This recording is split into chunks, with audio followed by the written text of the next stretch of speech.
ఇక్కడ 4, 5 degrees temperature ఉందమ్మా అని మా అమ్మకి చెప్తే, మా అమ్మ అయితే మీరు ఇంట్లో కూడా ఖచ్చితంగా స్వెటర్‌లేసుకోండి. పాపకు కూడా నువ్వు ఖచ్చితంగా స్వెటర్ ఎయ్యి అని చెప్తుంది. యాక్చువల్లీ ఇక్కడ ఇంట్లో అయితే హీటర్స్ ఉంటాయి. అవి ఎలా పనిచేస్తాయో ఇప్పుడు చెప్తా చూడండి. ఇదిగోండి. ఇదే హీటరు, కూలరు 2. అంటే సమ్మర్‌లో అయితే ఇది కూలర్‌లా పనిచేస్తుంది. వింటర్‌లో హీటర్‌లా పనిచేస్తుంది. ఇప్పుడు రూమ్ టెంపరేచర్ 25 ఉంది. 25 అంటే నార్మల్‌గా మన ఇండియన్ టెంపరేచర్. అదే రూమ్ టెంపరేచర్‌గా మేము సెట్ చేసుకున్నామనమాట. ఇప్పుడు చూడండి ఆన్ చేశాను. ఇప్పుడు హీట్‌లో ఉంది కదా!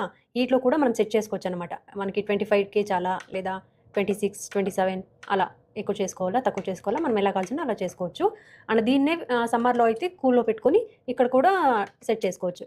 మనకి ఎంతైతే కావాలో 18 అలా. ఇప్పుడు చల్లగా వస్తుంది గాలి ఇక్కడ. దీంట్లో కూడా మళ్ళీ 4 ఆప్షన్స్ ఉంటాయన్నమాట. లోలో కావాలా, మీడియంలో, హైలో, ఆటో ఇలా మనకి ఎలా కావాలో అలా సెట్ చేసుకోవచ్చు. రూమ్ టెంపరేచర్ ఎంత సెట్ చేస్తే అంత అవుతుందన్నమాట. ఇలా ఇక్కడ ప్రతి ఒక్క బిల్డింగ్‌కి కూడా కంపల్సరీ ఉంటుందన్నమాట హీటరు. చూడొచ్చు పొగొస్తుంది కదా! అన్నీ అవి హీటర్ వల్లనే. అన్ని బిల్డింగ్స్‌లోనూ వస్తదన్నమాట. అది కంపల్సరీ ఉంటది ఇక్కడ. హీటర్స్ కంపల్సరీ ఉండాలి.